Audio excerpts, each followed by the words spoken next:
Welcome to Blood, Bath & Beyond. Today we're doing a retrospective review of The Return of the Living Dead. They're back from the grave and ready to party.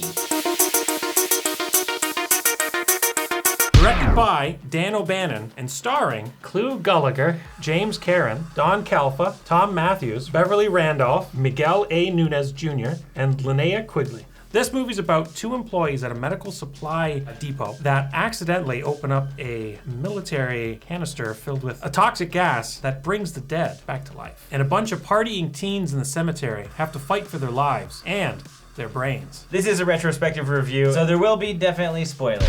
Let's move on to our likes. So I actually really liked this one. I've never seen it prior to this. I was enthralled by Frank. He was such a stupendous character. I loved him. He's just thankful that someone else is named Frank. Thank you. This is a wild ride because you can clearly tell that they're taking Romero's Night of the Living Dead, that whole like franchise of zombie movies, and just having fun with it. It's just like, here's a zombie movie and we're gonna just make a couple homages and kind of poke fun of it. I think everything hits the mark. Especially when we first see like the cadaver just running around. Like they chop off his head and he's just knocking shit over. I thought you said if we destroyed the brain, it'd die.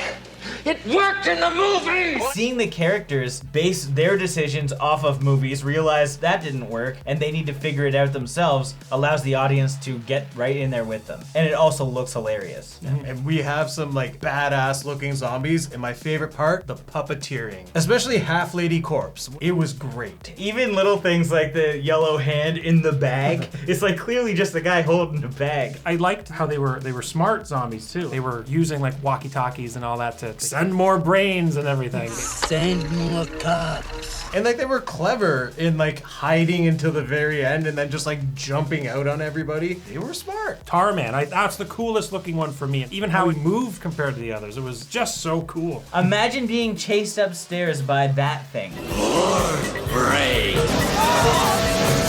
I liked our cast because we had just like a random group of people. You got some punks, you got like this weird nerdy guy with a boombox. I don't know why they were hanging out together, but it was fun. And of course, we gotta give it up to Linnea Quigley, who really became like a horror icon based on her getting completely naked and dancing on a tombstone. But she was also really cool. Even when she became a zombie, she was like one of the cooler looking zombies because she had like this big ass mouth, fire red hair. And shout out to when she was like just straight up grabbing Suicide's dick. I can't imagine being in leather pants, hanging out with a naked Linnea Quigley, and she straight up just grabs your dick. What do you do, Frank? He had the right frame of mind to be like, Show some fucking respect for the dead, will you? Come on, there's no fucking way. We're finding a sarcophagus or a mausoleum to get busy in. if you're the one dancing, no. Not if I'm dancing, you idiot. Hey!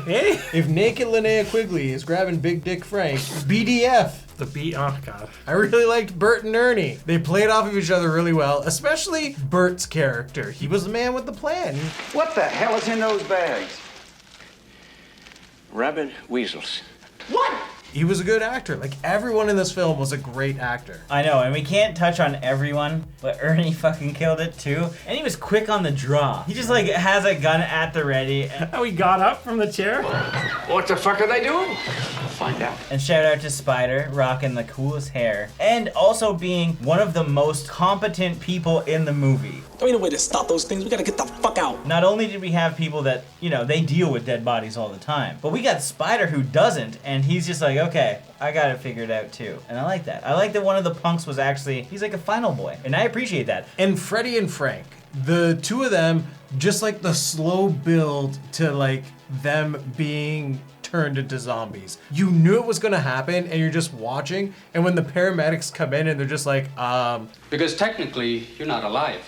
Except you're conscious, so we don't know what it means. how are we gonna tell these guys that they're dead? We need to talk. We need to talk. Well, seeing them go through the process of rigor mortis while being conscious and going through rigor mortis, like that's just a concept I've never thought of. And it's disgusting. I gotta shout out that one little zombie, the legless zombie. So this is kind of like an inside thing, and I kind of wish Trav was here instead of Frank, no offense. Because me, Trav, and Andy used to watch this on repeat all the time back on VHS. And we would see this little legless zombie running around. And if you watch, the way that he runs, he like falls directly head first into a pole. But it's like a split second. Like anytime we watched zombie movies after seeing this, we'd be looking for the half-body zombie that does something dumb. We never found anything quite as cool. Well, we heard our likes, so what did we dislike? I'm gonna be honest, didn't really care for Tina's character. I was gonna say the same thing. She made dumb decisions. I would have been okay if she didn't survive. When they tried to isolate the bodies because they know they're gonna turn into zombies in the weirdly named Wee Chapel of the Dawn. But the fact that she stayed there, knowing like, okay, I'm gonna be barricaded in this room with 2 zombies, you gotta be the dumbest motherfucker on the planet to do that. That's you, Tina. We gotta lock the door, you know that. I'm staying. Trash, as much as you guys love her revealing herself, I don't get it. What, you never dance with the dead naked? You don't like nudity? I'm just saying, it's a dumb decision. He's only had sex fully clothed. Like, He's a never nude. He's a never nude. Is that exactly what it sounds like? There are dozens of us. Dozens! You don't like nudity, that's all you have to say. I'm not saying I don't, but at the same time, it doesn't always add to a movie. I think it did. It created her as an icon. This is her thing. I'm just saying how I feel. I respectfully disagree. Strangely enough, the pacing didn't do it for me in this film. A lot of the times, they're literally just looking through the window and watching like zombies eat like paramedics or cops. Hey, they use the axe sometimes. They cut that hand off. There's good moments at the beginning, but there is that lull where nothing really happens. And that's one of those things when you watch like movies that you remember and you love. When you go and rewatch them now, when you're used to faster paced things, just because of the way that movies have evolved, it is much slower than I think a lot of people would remember if you haven't watched it in 5-10 years. Oh, fuck Brian Peck. He's a convicted pedophile and shouldn't be in films. I wish there was a little bit more gore. There are some kills. Obviously, it's a zombie movie. You're gonna see some blood and guts. And what they do have is fantastic. But there's not as much as I remember. And there are so many opportunities because a lot of people are getting eaten. I was kind of expecting more out of it. Yeah, especially after hearing like Linnea Quigley talk about how she wants to die. Bunch of old men eating me alive. And there's that prime opportunity of a bunch of elderly zombies ripping her to shreds. I also don't understand why she was the only one with the pure white compared to everyone else. Because it looked cute, that's why. You know what it was? It was the rain. The rain. Is Joker fighter? Yeah, she complained about it.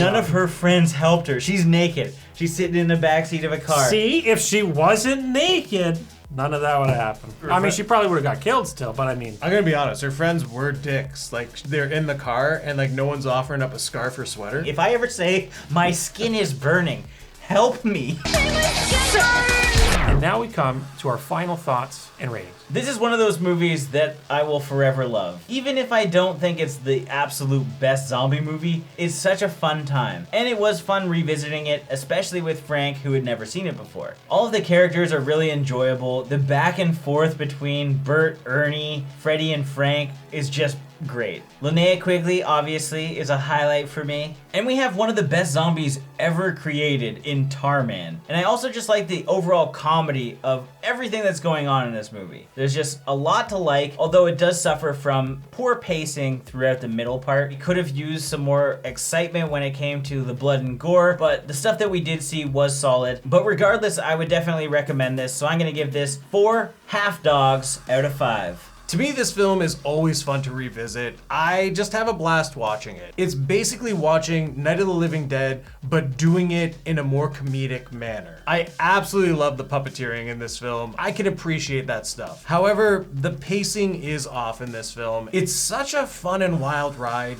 that when you get to the middle, it just slows down, and not even just the storytelling, but the gore and practical effects. So it sets the bar high, but then it doesn't deliver throughout the rest of the movie. If you haven't seen this film, I strongly recommend checking it out. I think you will really enjoy it. And if you have seen it, it's always fun to revisit. So that being said, I can give this film 4 poppin' a boner out of 5. This Being my first watch of this movie, I gotta say, I absolutely loved it. Everything from Tarman to the characters, I thought it was a great spectacle to watch. I really didn't have that much to dislike other than a certain character that I thought what they did was just silly, I guess. But otherwise, again, this as a movie itself, what they did with it, I really enjoyed watching this and I highly recommend it. And again, the smart zombies calling to get people sent in and that so they could eat more brains. It was too good. It's like, I was a zombie? Hell yeah, I'm calling in all the extras to come and eat brains. Yes. Go watch it if you haven't. If you have, watch it again. But I give this movie a solid 5 disappointing lamb chop dinners out of 5. What's for dinner? Your favorite, lamb chops. I had them for lunch. As always, thank you for watching. Like this video and comment below with your thoughts on the film if you've seen it. If you haven't and you do want to check it out, links are in the description. And if this is your first time here, make sure you subscribe to the channel to stay up to date with everything Bloodbath and beyond.